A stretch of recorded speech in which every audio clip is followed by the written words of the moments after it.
kupata mtoto wake wa pili ambaye alikuwa anajulikana kama Pendo. Kumbuka Pendo alikuwa ameweza kupatikana baada ya mke wake kuweza kupatikana kwa vya mimba takriban mara 3.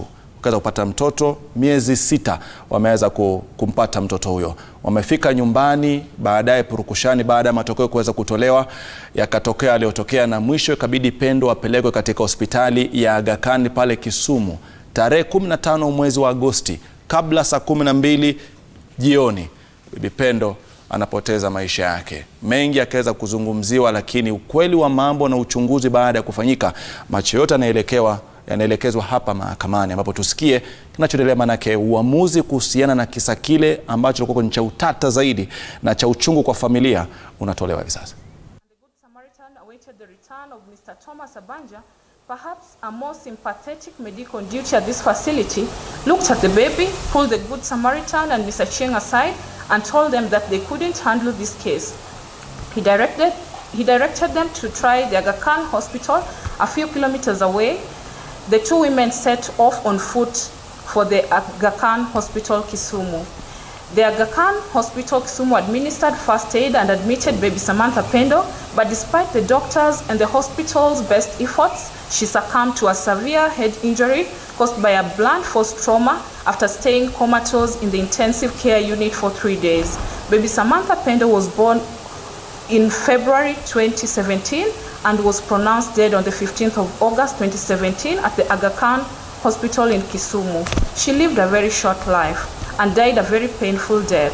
She died a death too painful to find expression in a normal infant or baby speech of expressing pain or discomfort.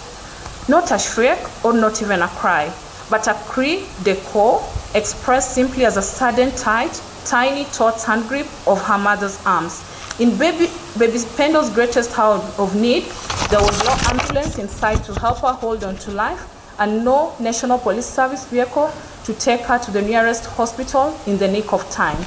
Baby Pendo could neither count on the quick intervention by the police officers nor the quick intervention of some medical officers to hold on to her infant life on that particular night. Many police officers, 1 or 2 medical officers stood by, offering neither an emergency treatment nor an ambulance to the next health facility as baby Samantha, badly injured, hemorrhaging in the head, slowly and painfully slipped away.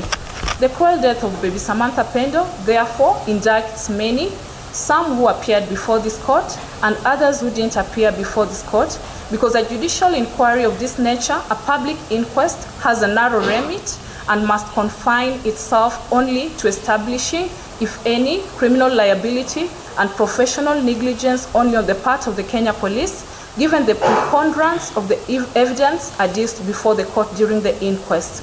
The prosecution's evidence, the inquest proceedings began on the 19th of February 2018. The prosecution called a total of 31 witnesses, namely civilian witnesses as well as the members of the security forces, being the General Duty Police, Administration Police, the General Service Unit, and the Directorate of Criminal Investigations. The prosecution witnesses will hereinafter be referred to as PWs.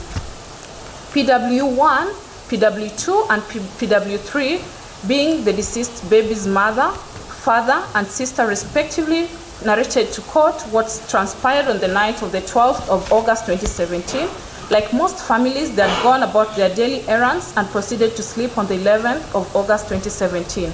However, at about midnight of 12th August 2017, they heard loud knocks and kicks on their door, and some people were demanding that they open the door. That suddenly a tear gas canister was hurled in their house. The choking gas caused them to tear, thus forcing them to get out of their house. Once outside the house, the police started beating PW2. At this point, PW1 was holding the deceased baby on her chest, and she was only dressed in her inner pants. She pleaded with the police officers not to beat her as she was carrying a small baby in her bosom. One of the officers ordered her to move away from the scene. That as she walked towards her brother-in-law's house, she was able to recognize one of the police officers who was tall, dark, and slim. He was dressed in a jungle green helmet. The state officer was in front of her. He started beating her on the left, and she tried to shield herself from his beatings.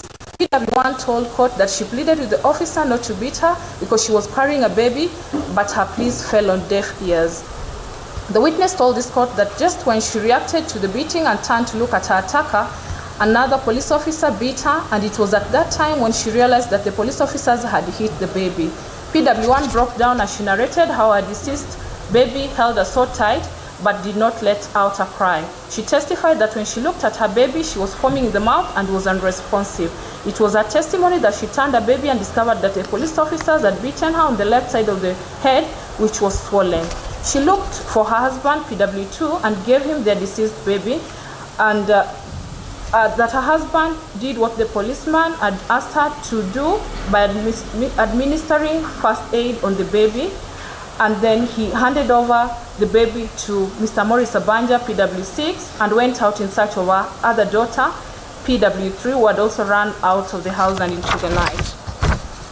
The evidence of PW1 and PW7 stating how they moved from one health facility to another to seek medical help for the deceased baby was distressing.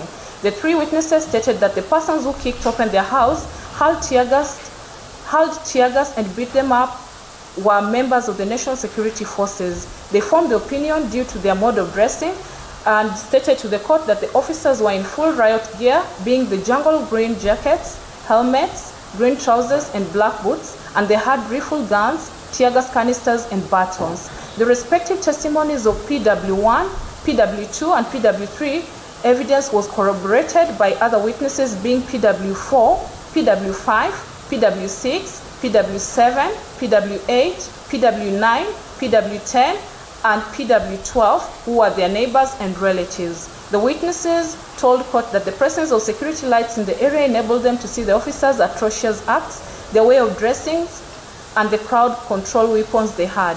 In addition to giving an account of what happened to the deceased baby and her family, PW4, 8, and 9 gave evidence relating to their own violations by the law enforcement officers on the same night. The prosecution produced a sketch map showing the location of the scene of the incident and a wooden baton recovered at the scene as prosecution exhibits 3 and 4 respectively. Prosecution witness number 11, Dr. Sam Oula, a resident pediatrician at the Aga Khan Hospital, Kisumu, and the medical director of the aforesaid health facility, testified and produced a medical report for the deceased baby dated the 27th August 2017, prepared by him. According to his assessment, the deceased baby was taken to the emergency room of the hospital by PW1, the mother. He recounted how PW1 reported that the baby had lost consciousness following blunt trauma to the head. The doctor stated that having relied on the deceased baby's mother report, the trauma was caused when the infant was struck on the head with a baton by a police officer who was dressed in full riot gear of jungle green jacket, jungle green pair of long trousers, and a helmet. The witness told the court that the injuries were associated swelling, that there was associated swelling shortly after the deceased baby was hit on the head with a blunt object. He confirmed to court that the deceased baby had no history of bleeding reported by the mother. Further, that the baby had been in good health and developing well before the injuries were inflicted on her. That as a result of the injuries inflicted on the deceased baby, she was unconscious with cold extremities and obvious signs of labored and troubled breathing. He noted the baby to be pale and unresponsive to pain. PW1 stated that the first CT scan revealed that the deceased baby had a cracked scalp, bleeding inside the brain, and a massive swelling of the brain tissue. The second CT scan showed that there was increased cerebral edema and that the injuries affected the deceased baby's part of the brain, which sustains life. It was the testimony of the doctor that the deceased baby was admitted at the intensive care unit of their facility due to the severe head injury, which was secondary to trauma and anemia. He observed that her health condition continued to deteriorate with no improvement in the neurological function. The doctor stated that the deceased baby Pendo succumbed to the injuries on the 15th of August 2017 while receiving treatment. The witness produced a letter from the Independent Policing Oversight Authority, a response to the said letter, and the medical report as prosecution exhibits number 8, 9, and 10 respectively. In his opinion, the deceased baby's head injury was consistent with force from a blunt object.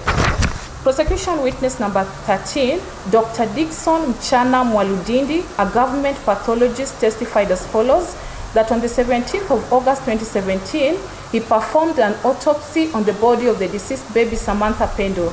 The body was of a female infant of African descent, 6 months of age and of good health with no signs of chronic illness. The autopsy revealed that the deceased had moderate bluish coloration on the lips, eyes, fingertips, and toe tips. Further, there were 2 dark marks on the scalp on either side, and one of her lungs was solid, a reflection of the injury. It was the doctor's evidence that there was excessive internal bleeding on the scalp, with swelling extending from the forehead to the back of the scalp. There were open, gaping holes on the skull and bleeding on the brain. In his opinion, the cause of death was severe head injuries secondary to blunt force trauma to the head.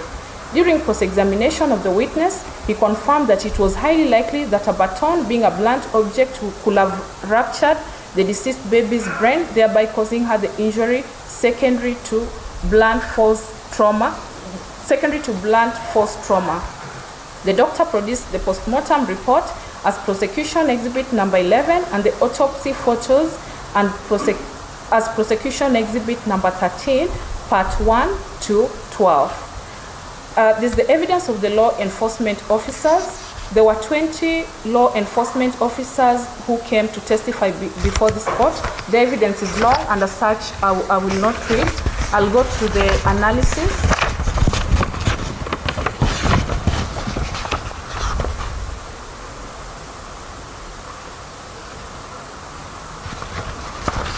Corporal Anthony Egesa, the scene of the crime investigator, who was prosecution witness number 24, visited the scene of crime on the 2nd of September 2017 and produced photographs as prosecution exhibit number 12A, part 1, Roman 1 to 30 and 12B. The witness told court that he was among the officers who oversaw the postmortem of the deceased baby. On cross-examination, it confirmed that the scene was never secured nor cordoned off from access by the members of the public, that he was instructed to visit the scene on the 2nd of September 2017, and at the time, there may have been interference, disturbance, and contamination of the scene, and possibly movement of items from the scene. In addition, he confirmed that photos 14, 15, and 16, as produced, showed the presence of security lights in the Kilo Junction area, and thus the scene must have been well lit on the material night, that it must have been easy to see the happenings which took place outside.